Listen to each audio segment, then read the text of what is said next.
We often feel that our story is not worth telling. That tends to be the limiting factor that we all have, whether it's absorbed by seeing these celebrity stories in the news and the media. You know, my startup story is not worth telling. That's the imposter syndrome that we all have. Yet the reality is inside of all of us, we have a story worth telling. Everybody has faced adversity. Everybody has left their comfort zone and moved somewhere new. And so really my goal at Pikkal is to help people do that. Firstly, realizing that they have a good story to tell. They may think they're a boring old SaaS brand, or they may think they're just an unworthy startup founder, but inside all of them, there is a story. For thousands of years, we've responded to storytelling. And yet when we go into the world of business, we somehow think storytelling is once upon a time. I mean, like you look at Steve Jobs. Flimsy or fluffy, and they just those are the storytellers. Not true. That's a whole different deal.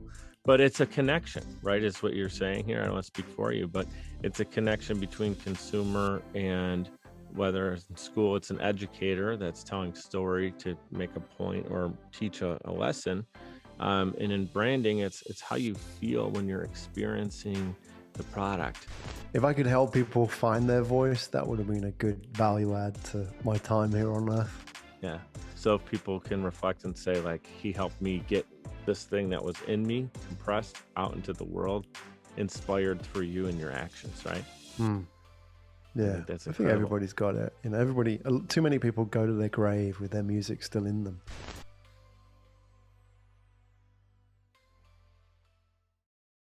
Our guest today is no stranger to podcasting. He's hosted over 500 podcast episodes, including Asia Tech, and is currently the host of Podcast Maps.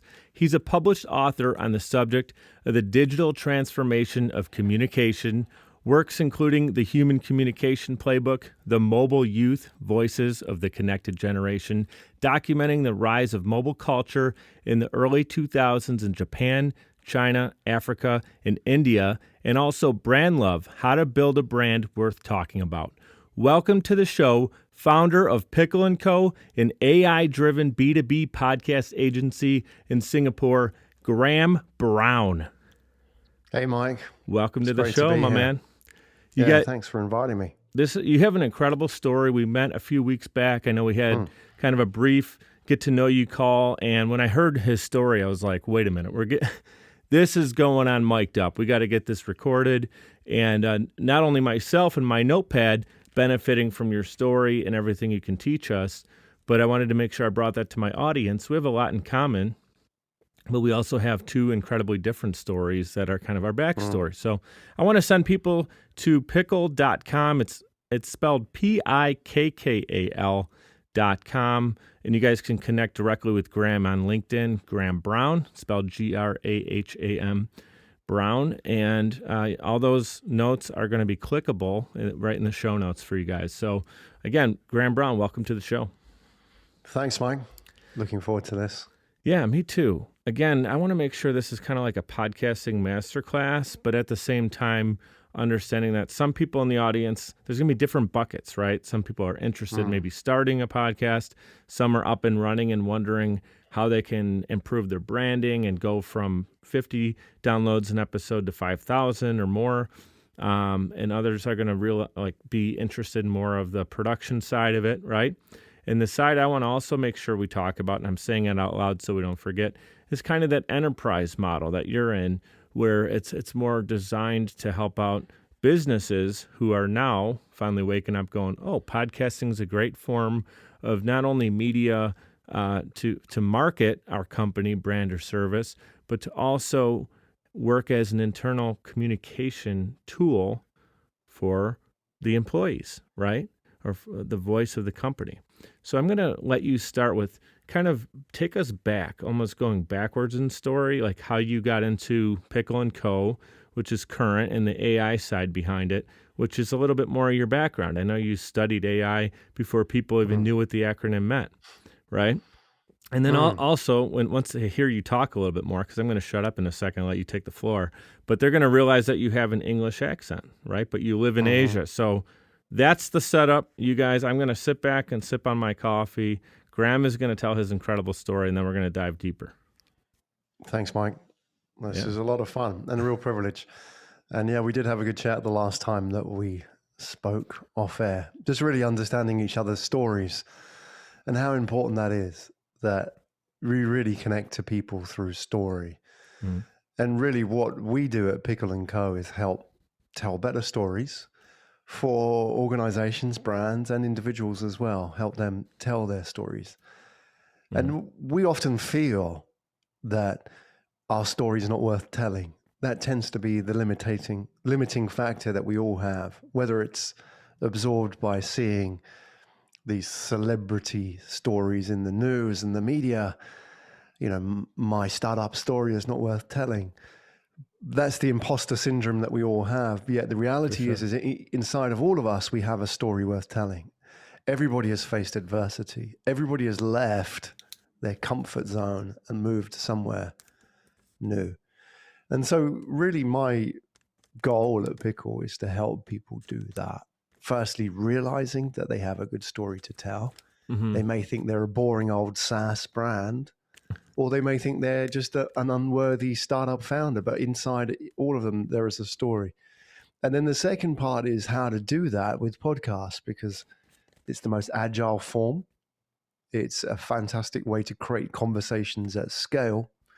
And it's ultimately the best way to tell your story in an authentic way, a very human way. And people are very forgiving on a podcast that you haven't shaved, you stammer, you say something wrong, maybe, there's a noise in the background. It's not video production. So in many ways, it plays to its strength, which is like people increasingly demand authentic and real communication. Yeah. So that's really what I do at Pickle. Yeah, it's so important for people to remember that what's going to help you build your brand is not trying to put a mask on and be someone that you think that person will be attracted to.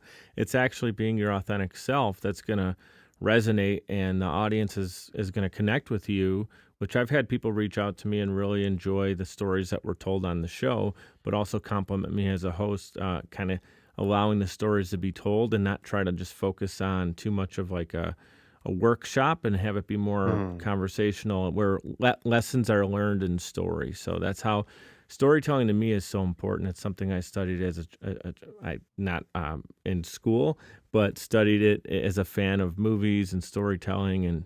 And I love how storytelling and branding is actually woven together. So I want you to elaborate more on that. I know you're a big fan of Steve Jobs, as I am, and Apple's one of the greatest brands we could study and learn a lot from. So I'll have you kind of take that as part two of the question, and how, like, share your, your love for Steve Jobs, like what you've learned from him, because I know he's someone that you have looked up to in many ways, right? But also, before we even get into that, how important is a crystal clear story that people can relate to in branding? Like, what are a couple, if people are going to jot down 2 or 3 notes from you right now, what can we educate them on about being clear in their branding message? Yeah, I go back to your point about studying stories at school, studying storytelling wherever you studied it. But everybody really studied it as a consumer. If you go back to school, you will always remember that one teacher. That one teacher, they may have taught math, they may have taught history. But the fact is they told you stories, and you always remember that teacher. For me, it was Mr. Davis. Mr. Davis used to teach maths, and he would teach these stories of these ancient Greek philosophers. And where you could have just taught really dry algebra and calculus. He had these stories, and he would be standing on a chair, and he'll be plumb lining this sort of ruler down the wall, and he had this angle of incidence equals angle of reflection, so there's a bit of physics in there as well. And all these kids was kind of gathered round, like really engrossed in the story. And if you think about it, storytelling, that gather round, we've heard that from a very young age. Gather round, when you tell a story, people come round. And now let's bring that into branding, because ultimately we're the same physical hardware and software. We haven't changed. Evolutionarily, we're still the same. For thousands of years, we've responded to storytelling.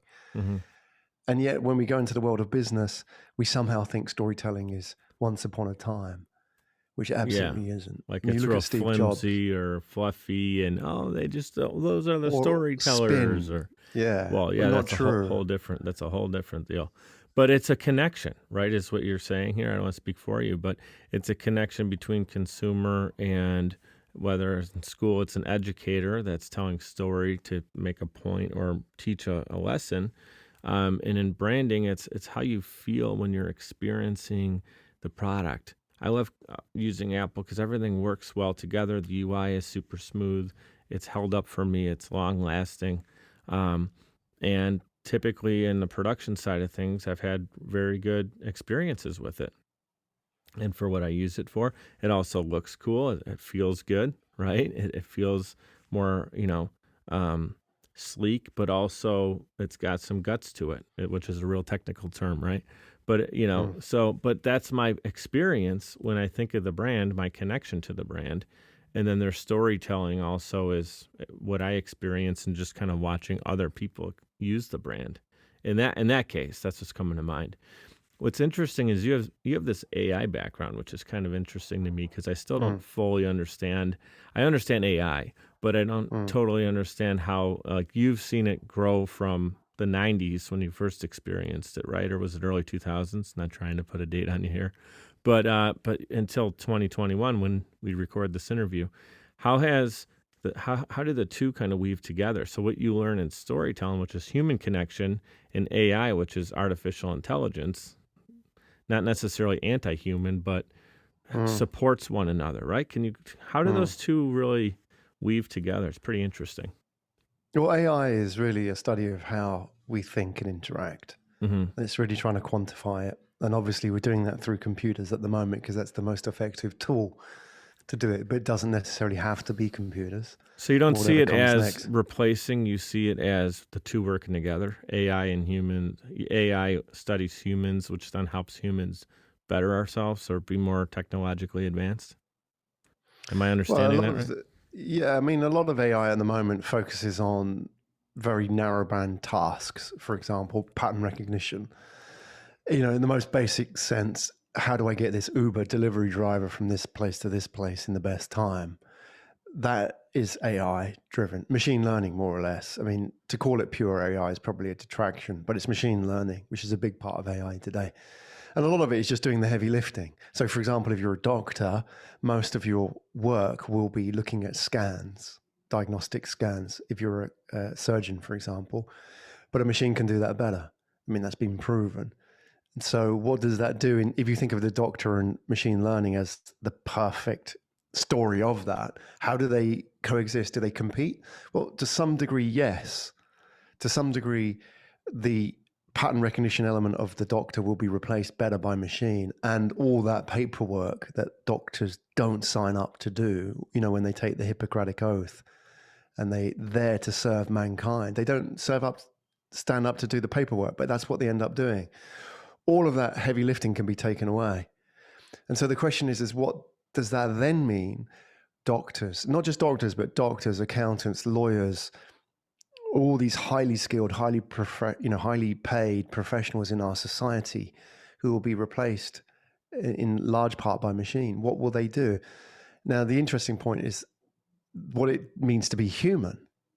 That's what's left, because what a machine can't do is, for example, Mike, if you were sick in hospital, a machine can't come up and sit by your bedside, hold your hand and say, Mike, how are you doing? Or are you okay? How are you feeling today?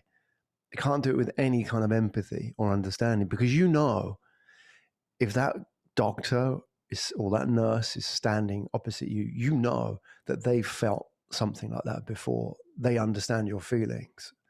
And therefore, the key here is understanding that relationship between AI and humanity. And it's what I call automate to elevate, which is that AI will automate the work to elevate the flow. And flow is exactly that. The flow is that human connection. Like, how are you doing, Mike? Are you okay? Is it all okay? How are you feeling? Any pain? what are you planning to do when you get out of hospital? All those kind of things. And yet that touches everything. That is storytelling.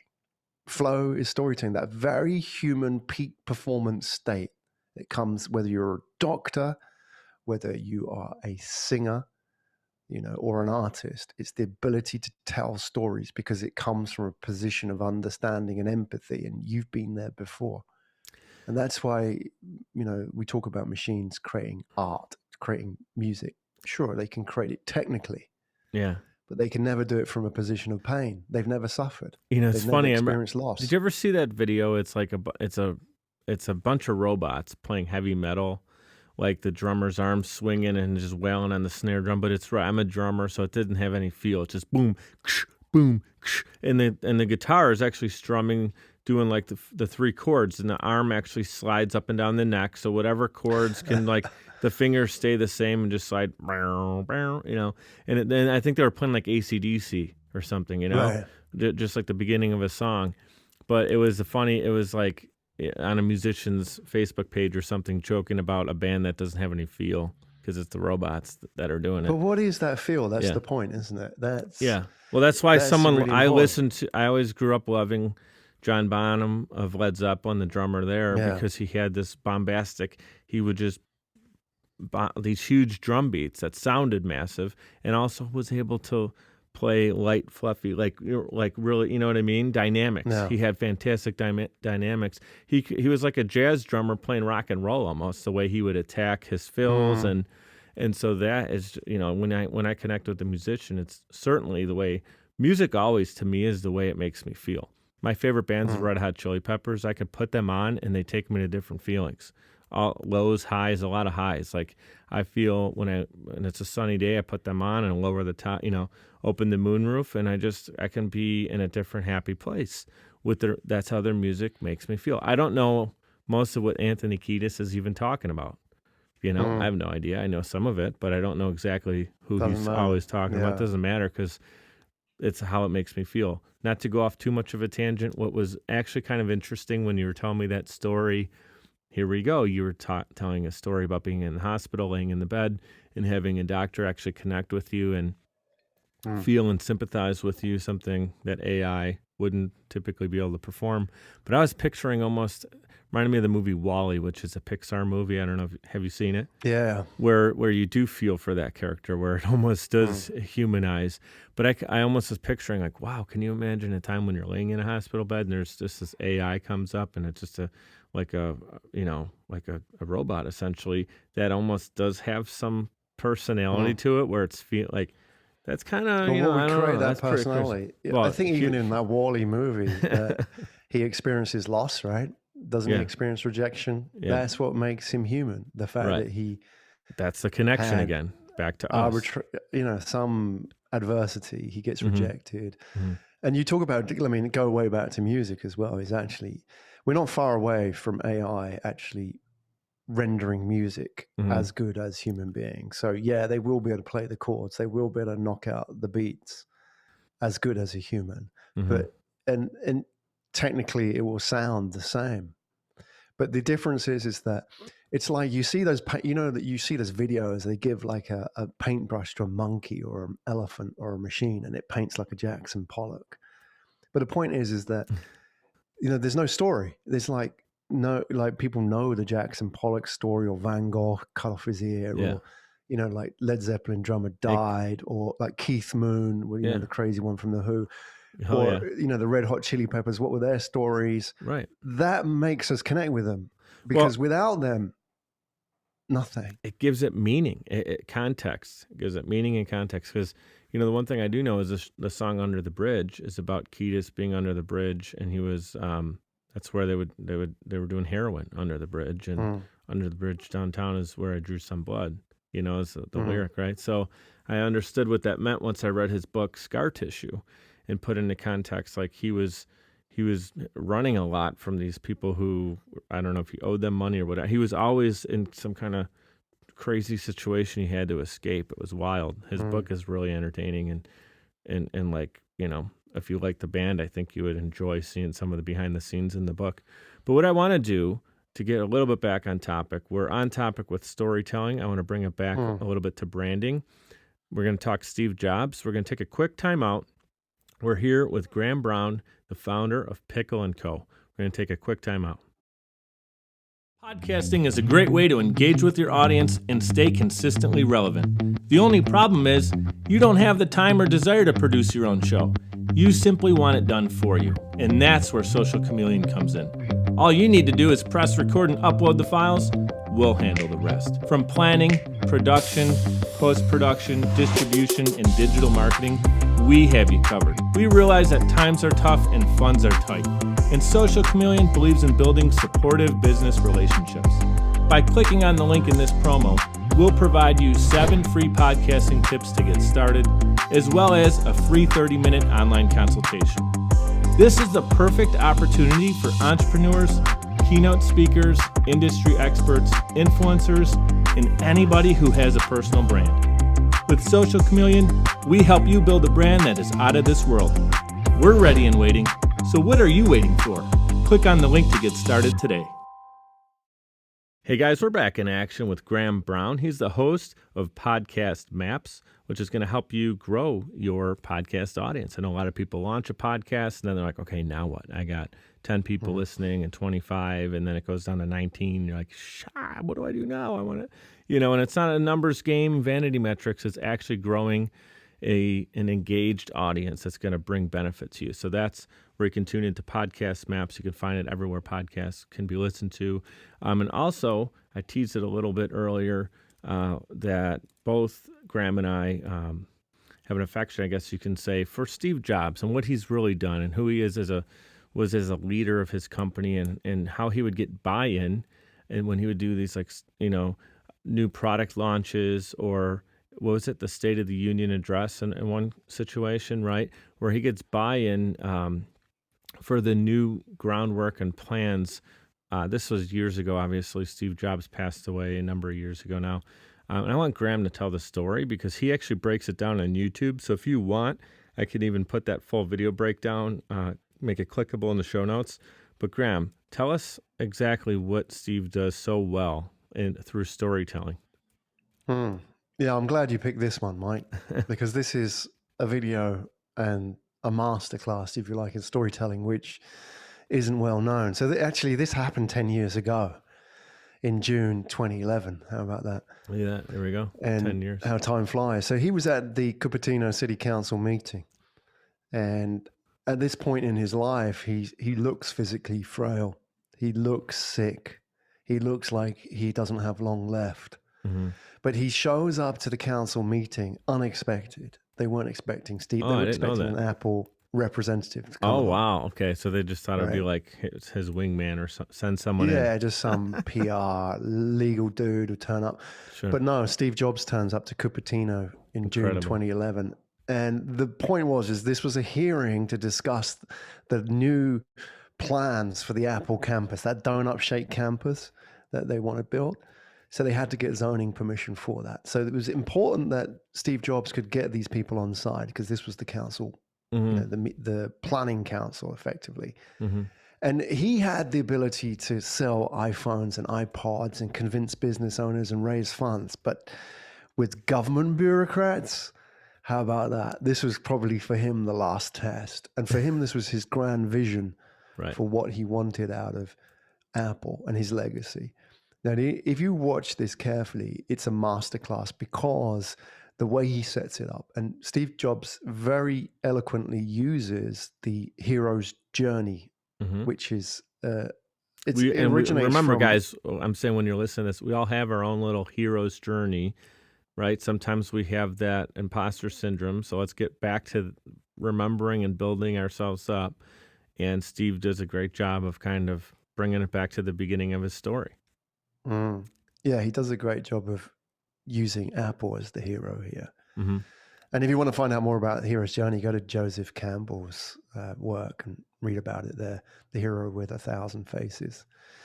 Now, basically, the real master stroke in this story is that the way he sets it up. So basically, Steve tells the story of that when he was a kid, so he was a teenager, and one summer he was in love with computers at the time, and these, the real build your DIY computers at the time, and he needed parts. So he picked up the phone and he phoned Hewlett Packard and the headquarters, who were the godfathers of Silicon Valley at the time.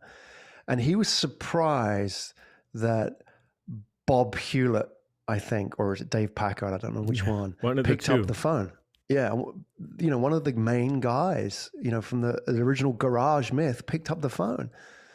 And Hewlett was surprised that this 15-year-old kid was phoning him, asking for stuff. Yeah.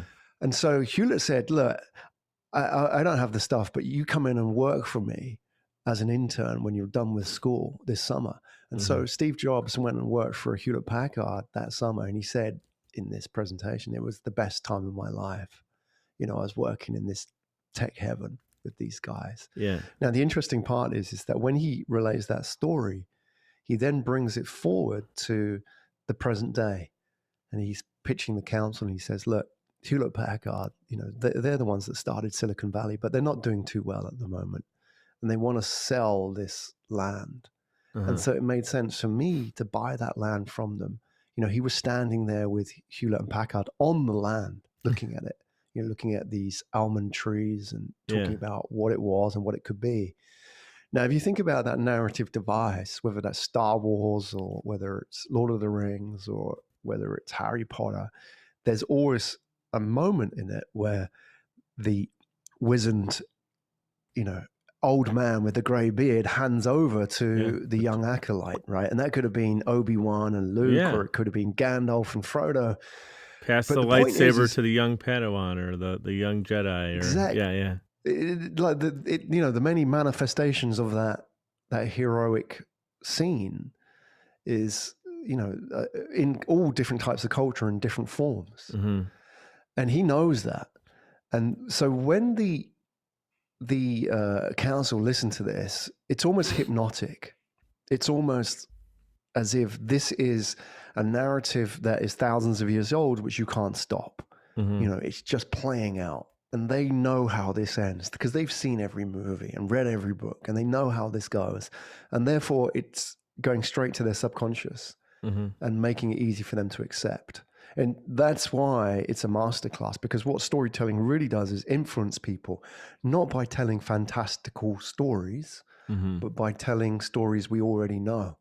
And that's the beauty of storytelling, is once you see a storyline, you can then bring it up to the modern day and use it for any different outcome that you want. You can employ it.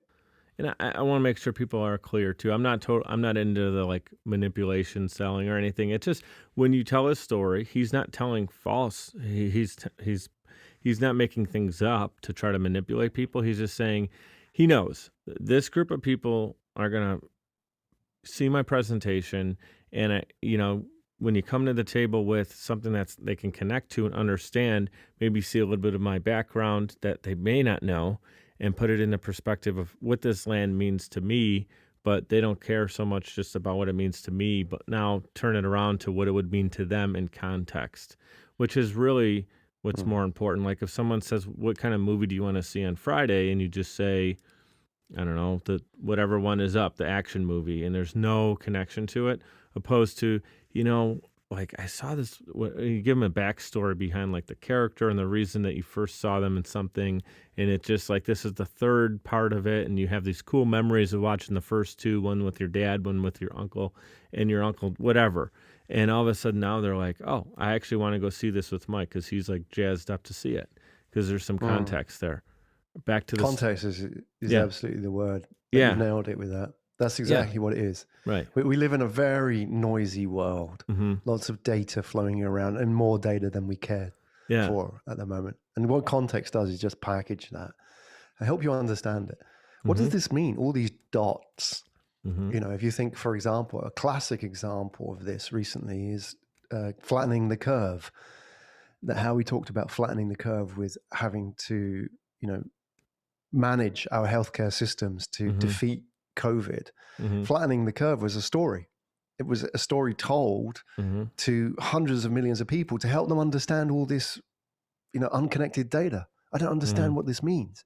Somebody came along and gave it a very simple Simplified, story. yeah, simplified stories are important because you don't want to go too much into the weeds to try to bring someone up to 300 level. If really all you're looking to do is get them to understand and feel the life in the story. So he does. Is there anything else you want to say about how it wraps up, or like at the end, doesn't he get a standing ovation or something crazy? I'm not sure. I can't remember. I think they if do he gets give an him, they ovation. applaud, Yeah, they give him a him out. clap, but Yeah. afterwards they interview the mayor, I think, and he's on camera and they ask him, "What did you think?" And he says, "There's no way that we can refuse Steve Jobs now." It's almost that was straight out of Star Wars, with some Jedi mind trick played, but it's not manipulative, isn't it? It's Right. just giving it's removing the noise and giving people a clear understanding of people's visions and what they want to do. You said the word visions, and that's exactly where I'm going. It's like you're reading my notes, reading my mind here, little Jedi mind tricks. It is. Vision is something that Steve Jobs had and gave him his it was one of his many superpowers. It's one of your superpowers. Back in, was it the 90s that you were kind of getting into cutting edge technology on mobile devices? You were part of it was part of your story was you were in Japan, early 2000s it was, right? And was it text messaging? Obviously was nothing close to what it is today. It was kind of archaic. Walk us through kind of how you were part of that and how you saw people pushing back on it, which is a great part of what we're talking about. And that those that continue to push back are going to be kind of left behind. And I hate to say this, I don't want to go down a total religious thing here, but I want to make a note that the last couple Sundays I did end up going, and I'm just making sure any family that's nearby doesn't get all bent out of shape hearing me say this, but I just want to say I went to Catholic church, right? And I'm not saying anything bad about the church. I just know that it's more of a older school, older development, not really looking to modernize. And there was maybe 30 people in there, 35 people in there. And, you go to a more modern church or one that I practice at, and I'm not trying to, again, put one up against the other, but it's just packed, right? Because there's people in there. And the reason I go to the one that I feel more at home is because I connect to the stories. The storytelling that happens very much is driven to all the individuals who are in the audience to listen to and have it figure out, like, everyone can take it away and make it their own. It's not just read out of the book and the same thing is said every week. That's a little bit more formulaic, I guess would be the way you can define it. And so I think that is something that is dying out. So that's just an observation. Again, everybody can do with that information what they want.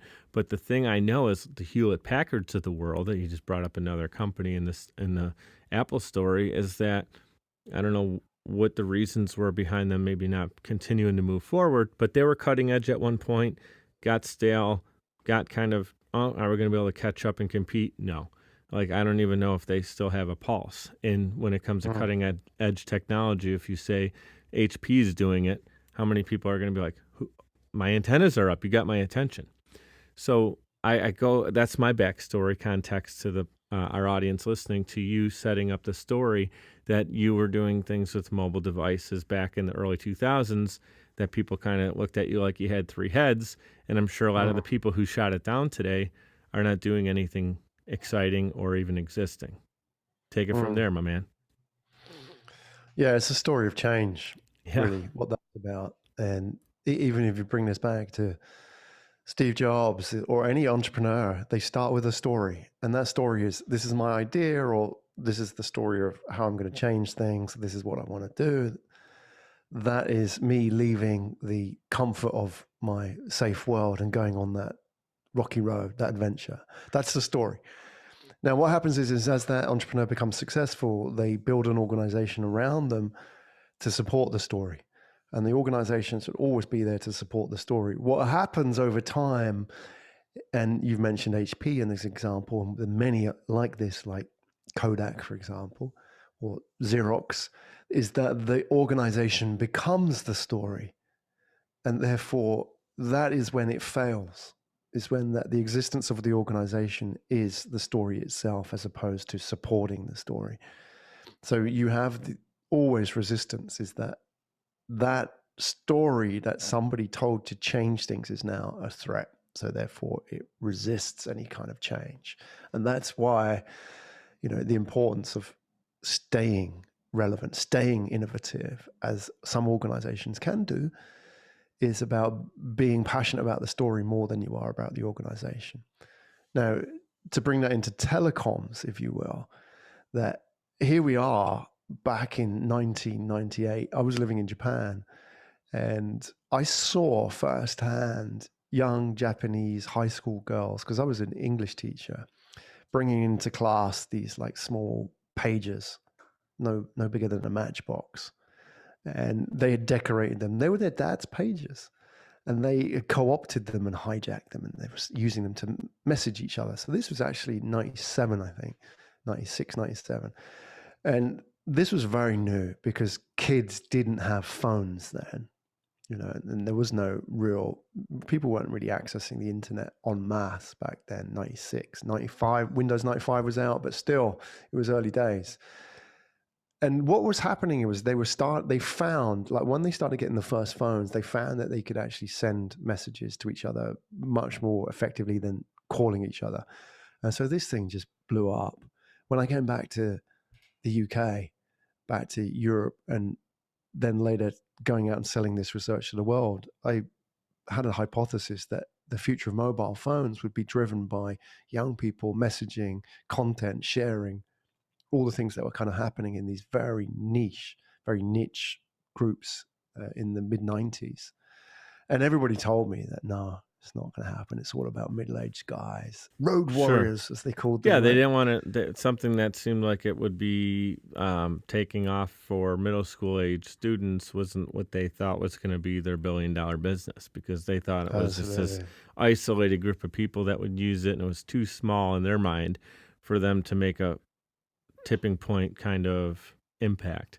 And you were accurate in saying this is really the way that you see people beginning to, is a not total form of communication like end all be all, but supplemental communication. And to now, I'd say I'd love to see the numbers. I haven't looked at it in a while, but to see like out of how the frequency of text messaging versus actual voice call on mobile phones. I'd love to see the percentages. I would guess it's probably, I think it's got to be 90-10 at this point, somewhere in that, text messaging to... It's being generous, Yeah. Well, it's not just text messaging as well. Look what that brought us. I mean, because of the text messaging, because of sharing, file sharing as well, we had the iPod, and the iPod gave us the iPhone and iTunes, and look at where we are now. Even... if you think about Napster, was set up by a 19-year-old kid. Facebook was set up by a 19-year-old guy, dropout. All of that was driven by teenagers, and people resisted every single time. Because they had, the most important thing was the organization, not the story. The music labels fought Napster tooth and nail. And instead of figuring out how they could be, like Capitol Records could have came out and been iTunes, but they didn't even think about selling their. They could have did all, everyone who was. I'm just picking on Capitol. XYZ record company could have said, "Man, we have 30 hot bands right now, and we could do all their new releases in this whatever year that was. Like let's call it, what was it, 1999 maybe, maybe a little later than that. And said like hey, when everyone else is putting out CDs and spending stock shelf space, right, that's just going to sit there and not sell, we can offer everything digital and be cutting and like leading in this instead of trying to play catch up later on. I thought it was really interesting what Radiohead did with their record In Rainbows. They actually released it and said you could download it for $0 or whatever you want to pay. And the average download, the average fan paid $6, which is less than probably that time records would go. I still call them records because I actually know how to use a record player. But I still call anything a record, a CD, a record, maybe now if it's digital, I call it an album, right? But so the album came out, which I don't know, commercially at that time, I think maybe $12, $13 would have been regular price. But they sold 2x in downloads at $6. So they ended up, it was, I think, their best performing financial record. You have to look it up. Definitely performed. It's not like they didn't make, $100 on it because everybody paid them zero. It was a high risk, high reward situation. It could have flopped. What were they going to do? They would have put another record out, maybe traditional. And I don't know if they went back to traditional after that, which is interesting. But what do you think about that? Like doing something that wild? It's great for data, right? Yeah, and it made sense for these guys, right? Radiohead. I'm sure it made sense for their touring revenues as well. That's where they make the most money. All these artists make money through touring more than they do through records. Records are just marketing for them. It was a timing, though, too. Yeah, they did make a lot of money through touring there, or at that time for sure. But also, I think it was kind of like a Radiohead's one of those bands that they're really tight. Like their fans love them. They got kind of this cult following, and I think it was as much as a risk as it was. I think they knew that their fans weren't going to go cheap on them and just everyone gets it for free. I think they knew they'd have people support them, but it was kind of during that time when other bands were like trying to sue Napster. You had the Metallica method, which was F you, like, this is what we do for a living and we love making music and we feel we should be compensated for it. And I get that. And this thing's coming in and shaking up we were just, great rock and roll band doing our thing. And now all of a sudden we got people getting their music for free. So they went that way with it. And Radiohead was like, yeah, well, if you guys want it for free, just get it from us for free, or you could pay us for it. And then it ends up going crazy, which is just awesome, I think. Well, if you look at those, those situations as well, that tells us a lot about today as well. Yeah. Where we are. I mean, even what we're doing. That, and for your listeners, that the key here is that content really is free. Content is easy to replicate. Yeah. Content is everywhere. And people are now used to getting it for free. But really what people want to pay for is access. And that's the important monetizable part of every business. So you give away the content free and you charge for access. So you give away the music for free and you charge for live. You give away your course for free and you charge for consulting, what it might be. Or you give away your book. Nobody writes a book to make money unless you're J.K. Rowling or somebody. That you give away the book for free and you make money out of your services. Yeah. So that's the key. Or your stage time or your FaceTime or whatever it allows you to get, maybe in front of extra people that you wouldn't have. Yeah, exactly. You wouldn't have got their stuff that's attention. not scalable, right? What's not scalable is what's valuable. Human connection. The highest asset I'd say in 2021 today, just modern day when we record this, is attention. It's the number one thing. Like if you don't have anybody's attention, you could have the best podcast in the world, but unfortunately, if it doesn't have anybody's attention and it doesn't keep their attention, even more important, because you can jump in front of someone and scream at them and get their attention, but then if you don't have anything good to say, they're going to say, get the hell out of my way, I'm walking by here. But if you get someone's attention and strike up a meaningful, interesting conversation, you now got them in conversation. Here we go about storytelling again. So I think someone was telling me like, man, everybody is launching podcasts now. And it's just like, isn't it just going to kind of water down and bastardize the space? Which is if everybody's doing it, then who's going to even take it seriously of like a place to get quality content? And I just kind of reflected on it and quickly kind of started to laugh because the cream always rises to the top, right? Like the good stuff is always going to be there. So and what it also forces you to do is be really good, because if everybody's out there trying to scream for attention, you have to be now even more creative and actually really good to get it.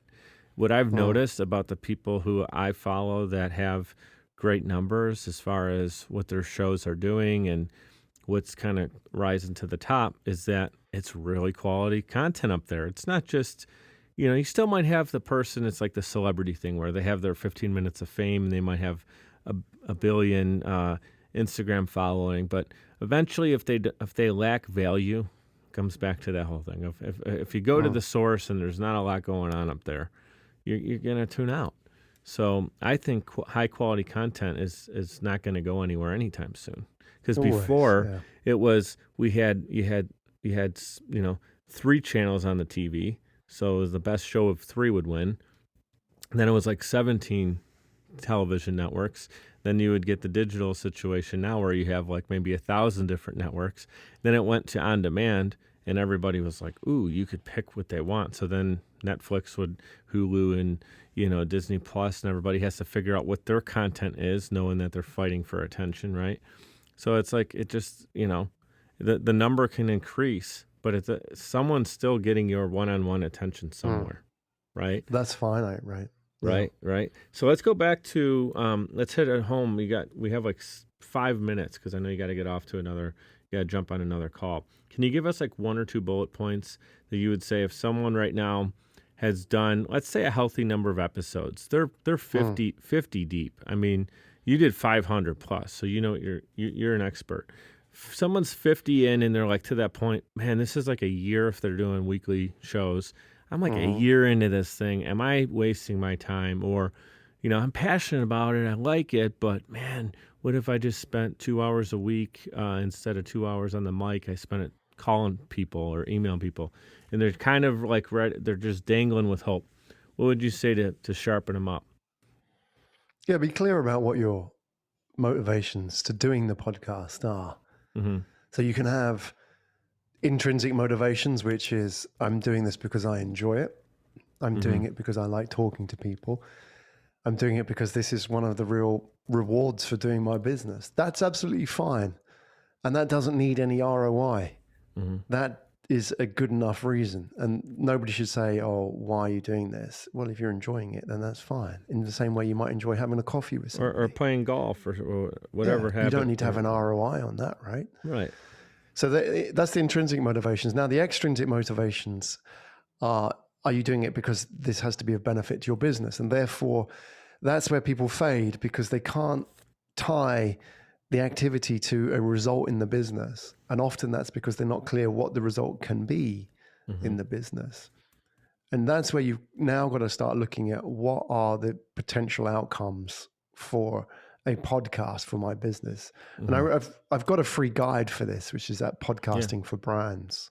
Podcasting for Brands, okay. Yeah, go to Podcasting for Brands, and basically it just lays out the 4 outcomes, the 4 business models for a podcast. So you can have, I'm going to share with the audience now, you can have, for example, do the podcast for brand authority, which is like thought leadership.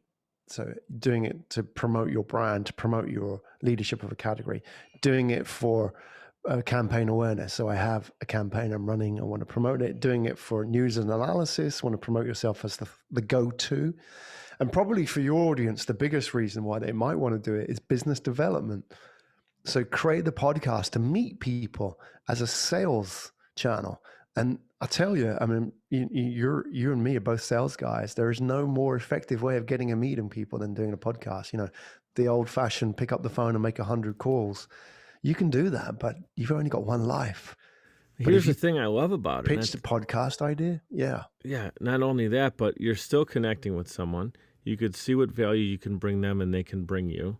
You're allowing them to shine and tell their story. And then, maybe you have a much better chance of knowing them. They know you. And sure, some businesses come from it. I actually monetized my show not directly, but more so indirectly in the fact of just people see me podcasting and have hired me because they see me doing it and know I can do it. And then eventually we're like, hey, you do this, can you teach us? And then it became, can you simply do it for us? It was very much seeing the action happen. And then they wanted us to provide that service to them, which was, it's not directly like, hey, I have a course and you buy it because I'm pitching it on the show. It's just they learned by us doing the actions of podcasting, which I think is great. Not everybody's going to have that same story. All right, 2 minutes left here. I went totally off script for this interview. Probably out of the 86 that I have out, this is the one time I probably peeked at my prepared notes once or twice. I do want to dive right back to there and have you wrap up the show with this thought right here. So we're talking about storytelling. You're the author and protagonist in your own life story. You get to write the ending. God willing, you'll live a long, prosperous life. You're looking back and reflecting on it, and you get to define your legacy. What would that be? You mean me? You. Are you talking to the audience? You. Define my legacy? Graham Brown. Yeah. If I could help people find their voice, that would have been a good value add to my time here on Earth. Yeah. So if people can reflect and say, like, he helped me get this thing that was in me compressed out into the world, inspired through you and your actions, right? I think that's I incredible. think everybody's got it. Too many people go to their grave with their music still in them. Oh, that's so It's good. a Yeah. case of I've had that fun, conversation. just pulling out. Mm-hmm. Yeah, but you know what? We only really discover it when we lose people. That's when we realize that actually our time here is limited, and that forces us to think carefully about how we're using it. And when you're young, It's unfortunate and carefree, that you don't really sometimes care. the hardest stories are the ones that teach us the biggest lessons. Yeah, they're the best ones. When things are going smooth or in la la land, you get hit, you stop, you stutter step, and you start learning real quick, right? But that's every hero's journey, Mike. That's every Hollywood movie. Adversity creates the thing that overcome the objection. So now you have that pain story of why, whether you're listening to Kurt Cobain, you could feel some of the angst and what he was going through in him performing the way he did, right? That's just another example that comes to mind. But it could also be a beautiful artist who's expressing themselves. It doesn't always have to be anger. This was so much fun. I think I could have went 3 hours, did the old Rogan method, and just kept talking to you until I ran out of hard drive space. But this is a ton of fun. I can see you being on the show again. And if there's ever an opportunity where you want to hear my voice on your show too, I'm throwing that at you. I'd love to do it. I do it in a heartbeat. Again, Podcast Maps is his current up and running show. He has 503 episodes of his previous Asia Tech podcast that was very popular for a long, long time.